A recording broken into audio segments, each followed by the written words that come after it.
Pendant une période intense de rivalité entre l'Occident et l'Union soviétique, le projet était en concurrence directe avec le Concorde, atteignant certains records notables.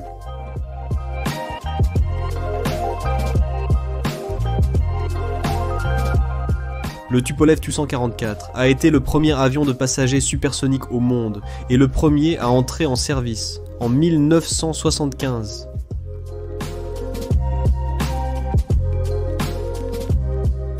Son premier vol a eu lieu en décembre 68, seulement 2 mois avant le premier vol du Concorde. Bienvenue dans une nouvelle vidéo de l'aéropédie du monde de l'aviation.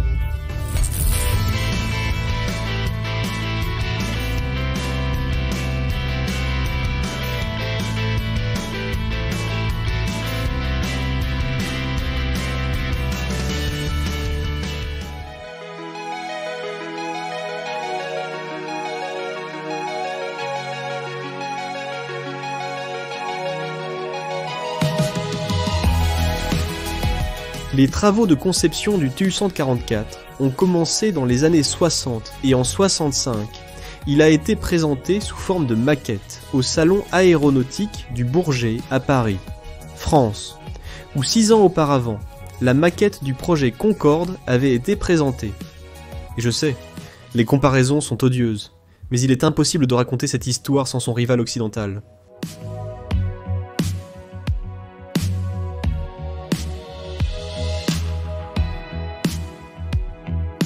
Comme nous l'avions dit, il est devenu le premier avion commercial de l'histoire à atteindre la vitesse de Mach 1 et Mach 2, devant le Concorde dans les 2 cas.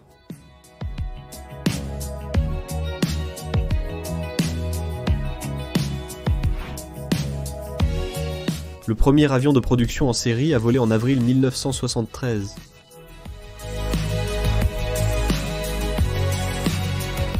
Les ailes principales ont un design spécial et unique en son genre, avec un bord d'attaque qui forme un petit angle avec les ailes qui s'étend jusqu'à la cabine de pilotage, permettant de déplacer l'air depuis le fuselage central vers l'arrière de l'appareil, pour dépasser la barrière du son et obtenir une plus grande élévation.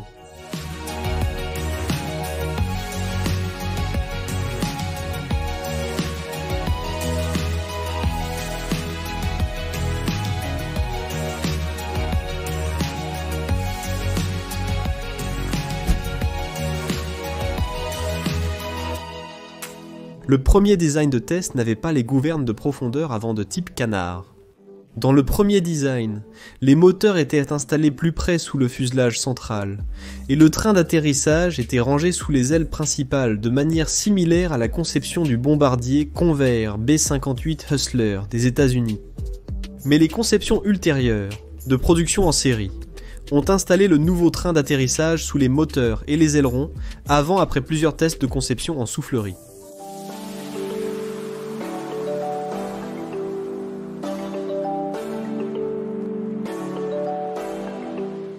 Ces 4 puissants moteurs Kolesov produisaient un grondement assourdissant, à tel point qu'il était pratiquement impossible de tenir une conversation avec les personnes du siège adjacent sans élever la voix.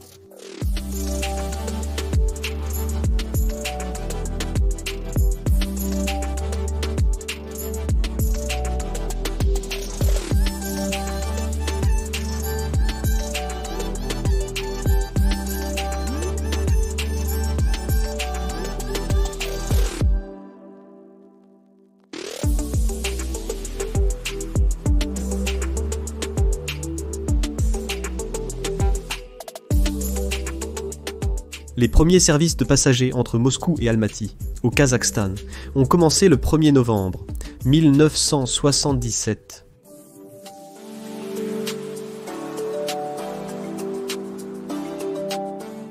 La deuxième unité de série du Tu-144 a subi un accident au salon aéronautique de Bourget, au même endroit où le modèle avait été présenté des années auparavant.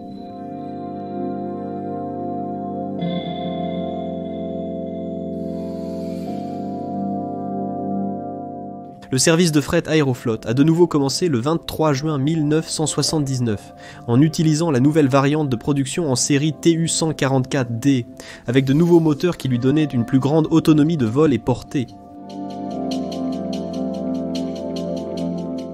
Mais ces vols de fret n'ont pas duré très longtemps.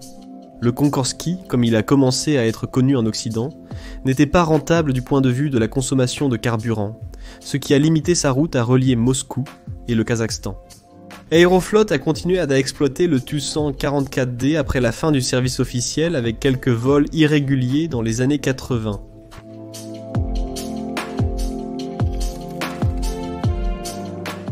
Des années plus tard, en 1984, un accord a été signé à Vancouver, par lequel la National Aeronautics and Space Administration a modifié un Tu-144D en développant un ensemble de recherches atmosphériques avec celui-ci. Le 29 novembre 1996, le premier vol de l'avion modifié appelé Tu-144LL a eu lieu. Ce programme s'est prolongé jusqu'en 1999 quand il a été annulé.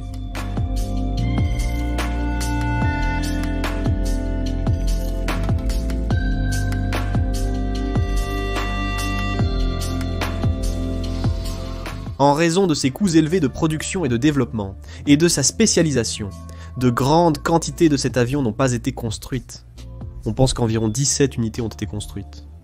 Et sa vente à d'autres pays ou compagnies aériennes n'a pas été réalisée.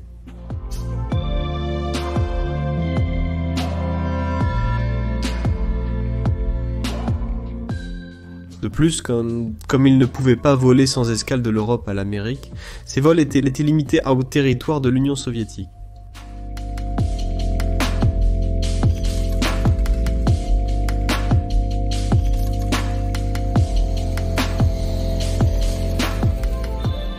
En 1983, l'Union soviétique a annoncé l'abandon de cet avion, affirmant qu'il était trop coûteux pour justifier son utilisation.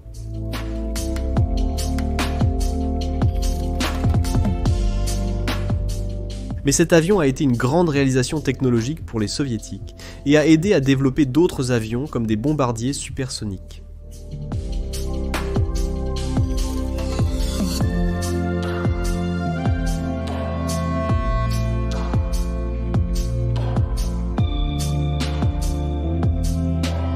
C'est très curieux.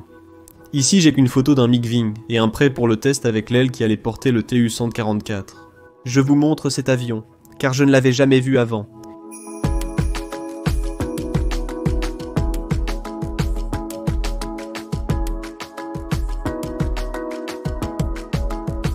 Cette photo présente le modèle exposé à Le Bourget en France.